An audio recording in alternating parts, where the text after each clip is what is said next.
বুঝলে, আজ থেকে থেকে কেবলই মনটা তুড়ুক তুড়ুক নাচ দিয়ে উঠছে। খুব আনন্দে আছি। আমার একটা পোশাক আসবে, লাল রঙের ওপর মুক্ত আর সোনার কাজ। ওই পোশাক দেখলে ওই পোশাকের দিকেই নজর থাকবে। হ্যাঁ, আমার দিকে আর নজরে যাবে না তোমাদের। তাই মনটা খুব খুশি খুশি লাগছে। এই রে, কাল তো আমি শ্বশুর বাড়ি যাবো বলে ভেবেছিলাম, তাহলে মহারাজের লাল পোশাক দেখা হবে কি করে? দেখি ছুটিটা মঞ্জুর করে নি। মহারাজ, আপনার পোশাকটা আমার দেখা হবে না, কারণ কাল আমি শ্বশুর বাড়ি যাব। ও, তুমি কাল রাজসভায় আসবে না? তা কতদিনের জন্য ছুটি চাইছো? আগে মহারাজ 4 দিনের মতো। আজ আমার মনটা ফুরফুরে আছে, তাই তোমার ছুটিও মঞ্জুর হয়ে গেল। তাহলে মন্ত্রী মশাইয়ের মহারাজের পোশাকটার দেখা হলো না, কি মন্ত্রী মশাই? পরে দেখে নেব। আজ আমার আনন্দের জন্য তোমাদের অর্ধ দিবস ছুটি দিয়ে দিলাম। একটা ছুতো করে মহারাজের লাল পোশাকটা দেখতে পারলে ভালো হতো। গোপালটা আবার ড্যাব ড্যাব করে তাকিয়ে আছে আমার দিকে। আরে, ওটা কি? মহারাজের কোমর থেকে মোহরের থলিটা বোধহয় পড়ে গেছে। এই রে, মহারাজের মোহরের থলি পড়ে গেছে, আমি দিয়ে আসি। যাক, নজর রয়েছে তাহলে।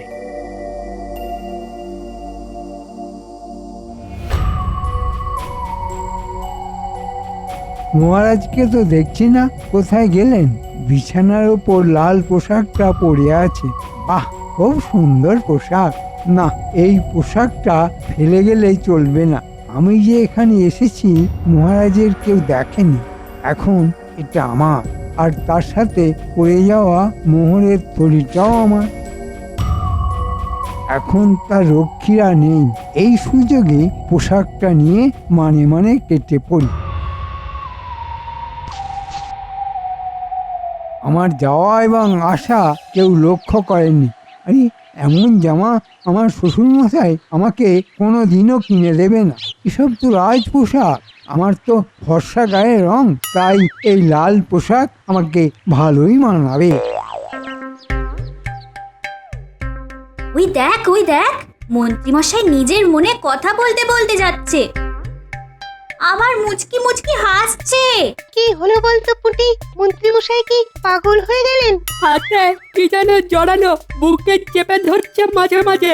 ও মন্ত্রীমশাই, আপনি নিজের মনে মনে কি বলছেন? এই রে, গোপালের বিচ্ছু ছেলে মেয়েগুলো, আমি নিজের মনে কি বলছি সেটা তোদের শোনাতে যাব কেন রে বিচ্ছু কোথাকার? তোরা যে কাজে যাচ্ছিস যা না, যত সব। কি হলো বলতো? মন্ত্রীমশাই রেগে গেলেন কেন? মন্ত্রী মশাই কি পাগল হয়ে গেলেন? পাগল হলে না, মাঝে মাঝে মানুষ হাসে, আবার মাঝে মাঝে রেগেও যায়। চল চল আমরা খেলি। হ্যাঁ, চল।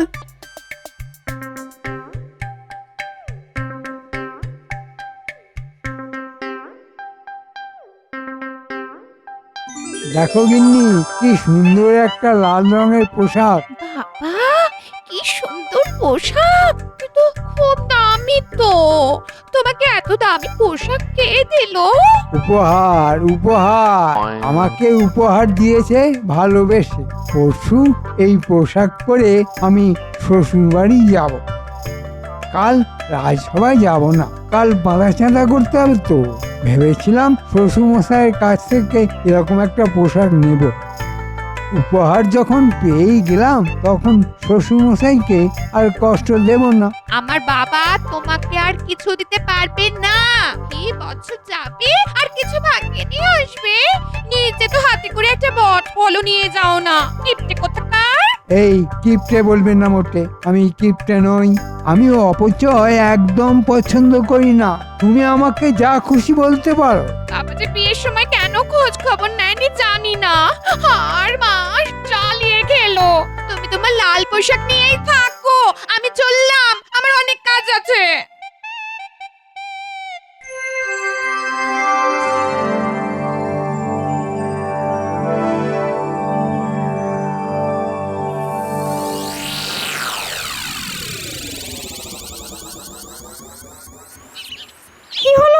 মহারাজ আজকে চমক দেবেন বলেছিলেন, তিনি তো এখনো এলেন না। ওই তো মহারাজ আসছেন। কিন্তু মহারাজের পরনে তো কালকের পোশাকটাই আছে। কোথায় নতুন লাল রঙের পোশাক? মহারাজ, কোথায় আপনার সেই লাল রঙের পোশাক? পাচ্ছি না গোপাল, পাচ্ছি না।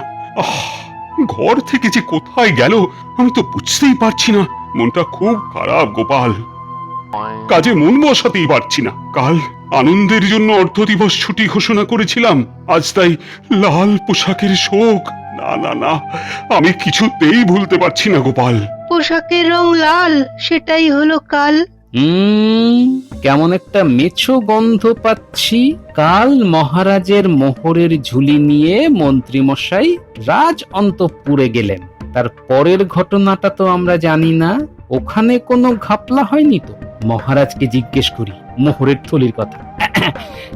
মহারাজ, কালকে কোমর থেকে মোহরের থলি পড়ে গেছিল, আপনি টের পাননি? হ্যাঁ, তাই নাকি? কই, আমার তো কিছু মনে পড়ছে না। বুঝেছি, এটা মন্ত্রী মশাইয়ের কাজ। প্রমাণ ছাড়া তো বলা যাবে না। মহারাজ, একটা আভাস পেয়েছি। আপনার লাল পোশাক কোথায় যেতে পারে তার একটা আভাস পেয়েছি মাত্র। আমাকে 2 দিন সময় দিন, আমি আপনার পোশাক বার করে দেব মহারাজ। হ্যাঁ, তুমি যদি আমার লাল পোশাক ফিরিয়ে দিতে পারো তাহলে তোমাকে আমি উপহারে উপহারে ভরিয়ে দেব। উপহারে ভরে যেতে চাই না মহারাজ, আপনার এবং রানীমায়ের পদতলে আমায় একটু স্থান দিলেই হবে। আহা, তুমি যে আমার হৃদয়ে সব সময় আছো গোপাল। আমি আজ থেকেই আপনার লাল পোশাকের তদন্ত শুরু করছি। এই এই এই এই এক লাল পোশাক হয়েছে। নতুন পোশাক একটু কেচে নিলে কত ভালো হয়। আজ খুব ভালো রোদ উঠেছে, কেচে ছাদে মেলে দিলে জীবাণুগুলো আর থাকবে না। যাই যাই যাই যাই যাই, কাজটা করে ফেলি।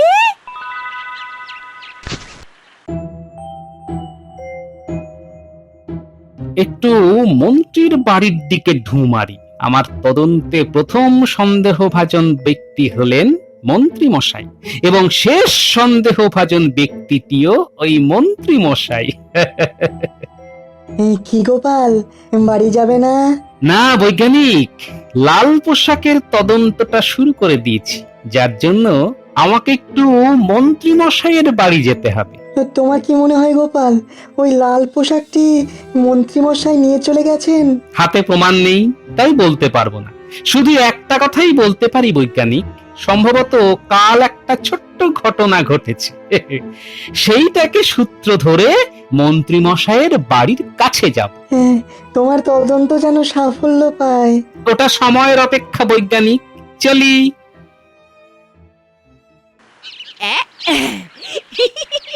খুব কড়া রোদ আছে, এক্ষুনি শুকিয়ে যাবে। তারপর ভারী কিছু দিয়ে একটা টেনে দিলে একেবারে নতুন হয়ে যাবে।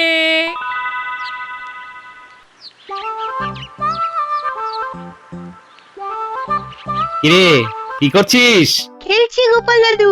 তুমি কোথায় যাচ্ছ গোপাল দাদু? আমি একটা রহস্যের তদন্তে যাচ্ছি, বুঝলি, মহারাজের আদেশে। জানো গোপাল দাদু, মন্ত্রী মশাই না কি একটা পোটলা মতো বুকে চেপে ধরে যাচ্ছে। বাস, এখানেই তো তদন্ত শেষ হয়ে গেল। শুধু প্রমাণটা সংগ্রহ করতে পারলেই কাজ শেষ। খুব ভালো কিছু তথ্য দিলি তোরা। আজ রাতে বাড়ি আয়, মিষ্টি খাওয়াবো। চলি রে, পাগলটাকে পাগলা গারদে না ঢোকাতে পারলে অনেক ক্ষতি হয়ে যাবে। তার মানে মন্ত্রী মশাই সত্যিকারের পাগল হয়ে গেছে? তাই তো মনে হচ্ছে।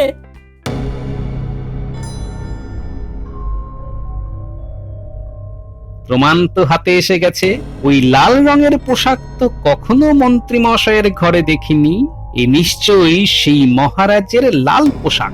এইবার লাল পোশাকটি হস্তগত করতে হবে। যা করতে হবে আজকের মধ্যে। না, বাড়ি যাই, মাথা ঠান্ডা করে ভাবতে হবে।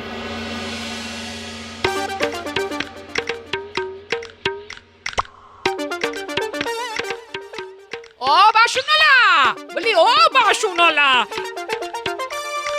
এই পুরনো ফতুয়াগুলোর বদলে আমাকে ওই হাঁড়িটা দাও। হ্যাঁ, এই বড় হাঁড়িটা তো হবে না মা, আরো দুটো দিলে তবে এই হাঁড়িটা পাওয়া যাবে। একে গিন্নি, তুমি দেখি পুরনো ফতুয়ার দোকান দিয়েছো। তোমার পুরনো ছেঁড়া ফাটা ফতুয়াগুলো দিয়ে না এই হাঁড়িটা নেবো। হ্যাঁ, হ্যাঁ গো বাসনওয়ালা, তোমার ঝোলায় লাল রঙের কোনো পোশাক আছে?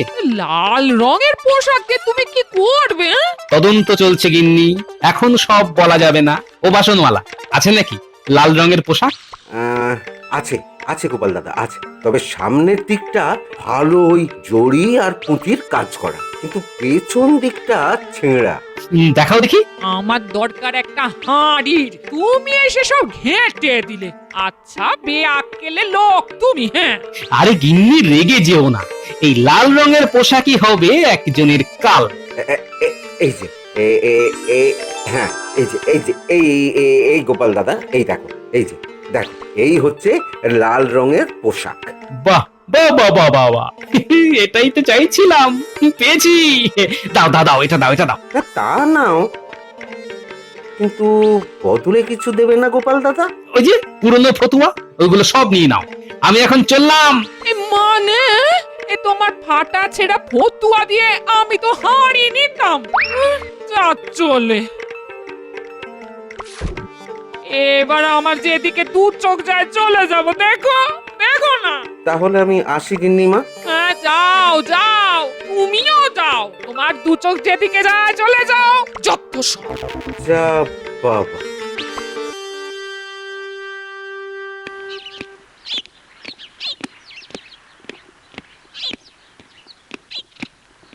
আমার লাল পোশাকটা কোথায় গিন্নি? কোথায় আবার?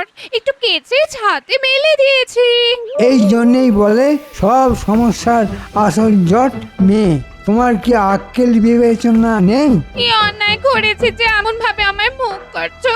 সেটা যদি বুঝতে তাহলে আমার লাল পোশাক নিয়ে এত টানাটানি করার ইচ্ছে হতো না। যাও, ছাদ থেকে নিয়ে এসো, আর দয়া করে আমার লাল পোশাককে ছেড়ে দাও। কান খুলে শুনে রাখো, তোমার ওই লাল পোশাক আমি আর হাত দিয়ে ধরবো না। ছাদ থেকে তুমি নিয়ে এসো, ব্যাস। আরেকটা কথা শুনে রাখো, তোমার সাথে কাল আমি বাপের বাড়ি যাব না। রাগ দেখানো হচ্ছে, এর মধ্যে আবার সর্বনাশ হয়ে গেল কিনা কি জান। মনে হয় হয়নি। গোপালের চোখে যদি পড়ে যেত তাহলে এতক্ষণে হয়তো গোপাল চলে আসতো। যাই, আগে ছাদে গিয়ে লাল পোশাকটা নিয়ে আসি। এই লাল পোশাকটা রাখতে হবে আর মহারাজেরটা নিয়ে আসতে হবে। দেখি ভগবানের কি ইচ্ছা।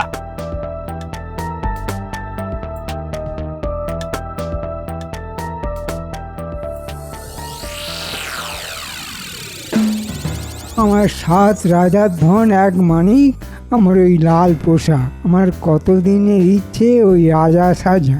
বাস্তবে রাজা না হতে পারি, মহারাজের পোশাক পরে মহারাজ তো সাজতে পারি। অনেক পরিশ্রম হয়েছে। যাই, এবার একটু ঘুমিয়ে নি।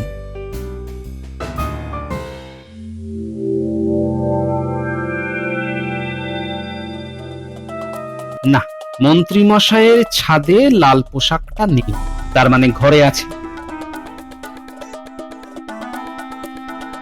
উরি বাবা, ওই তো লাল পোশাকটা রাখা আছে। মন্ত্রী মশাই ঘুমাচ্ছেন, পোশাকটা আমার হাতের নাগালের মধ্যেই আছে। এই হাত বাড়িয়ে মহারাজের লাল পোশাকটা নিই, এই ছেঁড়া লাল পোশাকটা মন্ত্রী মশাইয়ের পাশে রেখে দিই, ব্যাস।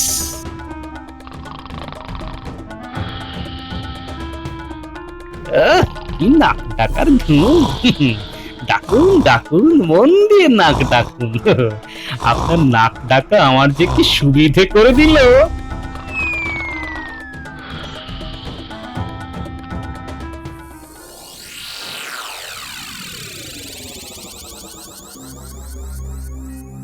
খুব কষ্ট হচ্ছে রানী, আমার নাকের ডগা থেকে আমার প্রিয় পোশাকটা কেউ নিয়ে চলে গেল, আর আমি জানতেও পারলাম না। আরো পাহারা বাড়াতে হবে মহারাজ। মহারাজ, গোপাল আপনার সাথে দেখা করতে চায়। এই অসময়ে গোপাল? হ্যাঁ হ্যাঁ, নিয়ে এসো নিয়ে এসো। যথাজ্ঞা মহারাজ। আমার মন বলছে গোপাল আপনার লাল পোশাক নিয়ে আসছে মহারাজ। বলছো রানী, আমার বড্ড প্রিয় পোশাক। যদি গোপাল আমার লাল পোশাকটা আনতে পারে তাহলে গোপাল যা চাইবে তাই দেব। আমার তো একটাই চাওয়া মহারাজ, আপনার আর রানীমার পায়ের ধুলো থেকে যেন কোনোদিন বঞ্চিত না হই।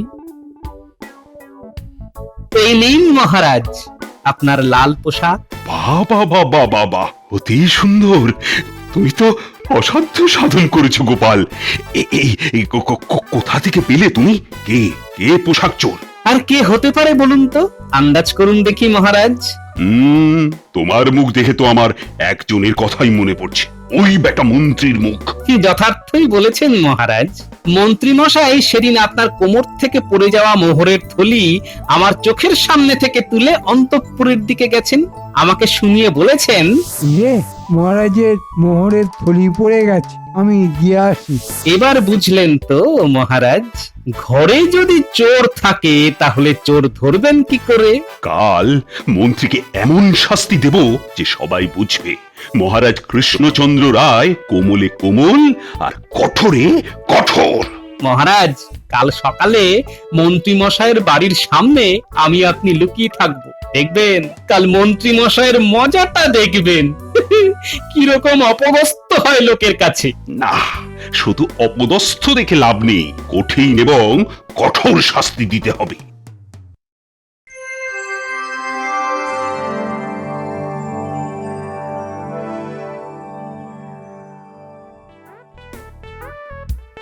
মহারাজ, মজা দেখতে হলে এই সামনে এই ঝোপের আড়ালে আমরা থাকবো, এখান থেকে পুরোটা বেশ ভালো দেখা যাবে। আমার আর তর সইছে না গোপাল, মন্ত্রীর অপদস্থ হওয়াটা নিজের চোখে না দেখে আর থাকতেই পারছি না।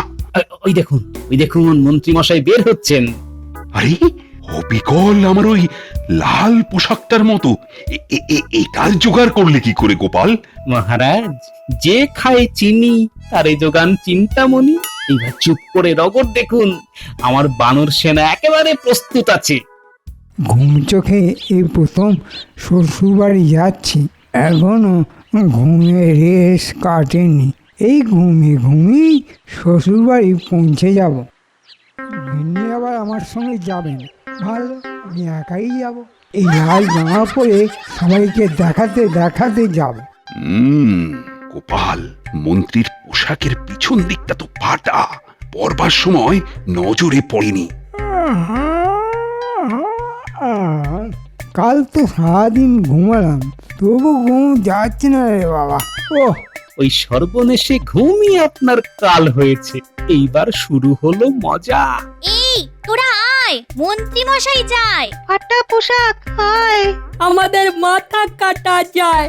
এই বিচ্ছুগুলো আবার আমার রাস্তা কাটছে। এই কি বলছিস রে তোরা? আপনার পোশাক ফাটা। কি মজা, ফাটা পোশাকে লাগছে মন্ত্রী রাজা। কি ভুলভাল বলছিস? এরকম লাল পোশাক কোনোদিন দেখেছিস?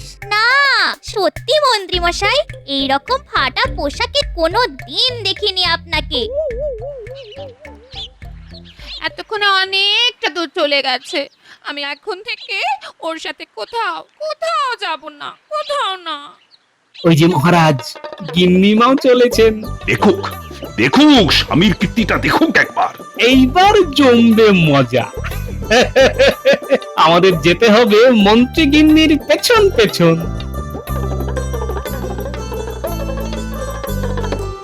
মন্ত্রী মশাইয়ের মাথায় দোষ, পোশাক পরেন ফাটা। ফাটা পোশাক পরেই তিনি লাগাচ্ছেন হাঁটা। তবে রে, যত বড় মুখ নয় তত বড় কথা। কি তুমি এখানে কি করছো? মন্ত্রী, আমার লাল পোশাকটা গোপাল কাল আমার কাছে নিয়ে এসেছে। মানে তোমার এত বড় আস্পর্ধা, তুমি মহারাজের পোশাক চুরি করো? আমার লজ্জায় মাথা কাটা যাচ্ছে। মহারাজের মন্ত্রী চোর। মন্ত্রী মশাই, থলি ভর্তি মোহর যেটা মহারাজের কোমর থেকে পড়ে গিয়েছিল সেটা তো আপনি যত্ন করে তুললেন, সেটা এবার দিন।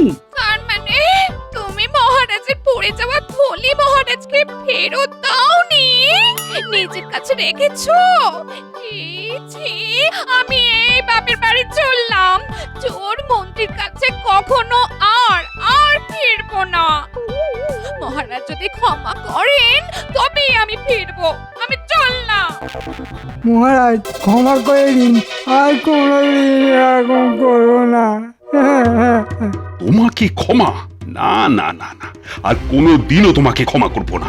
আমার রাজ্যের মন্ত্রী, সে কিনা চোর।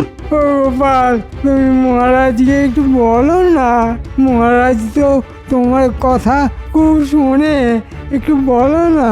আগে বলুন, আপনি মহারাজের পোশাক চুরি করতে গেলেন কোন সাহসে? আপনি তো মন্ত্রী, আপনার তো অনেক সম্মান, সেই সম্মান ধুলোয় মিশে গেল তো। এই বাচ্চা বাচ্চা ছেলে মেয়েগুলো জেনে গেল যে আপনি পোশাক চুরি করেছেন, এবং তার সাথে মোহর। এত বড় চোরকে কিভাবে মন্ত্রীর দায়িত্ব দিতে পারে বলুন? তোমার সাজা 6 মাস সশ্রম কারাদণ্ড। তোমার স্ত্রীর মুখের দিকে তাকিয়ে তোমাকে প্রাণদণ্ডটা শুধু দিলাম না, কারাদণ্ডের পর মহারাজ? বেশ, ভেবে দেখবো। তা গোপাল, তোমার কিছু বলার আছে? আছে মহারাজ, আমার একটা কথাই বলার আছে। কাক যদি তুমি হও, কাকই থাকো, ময়ূরের পেখম পরে ময়ূর সাজতে যেও না।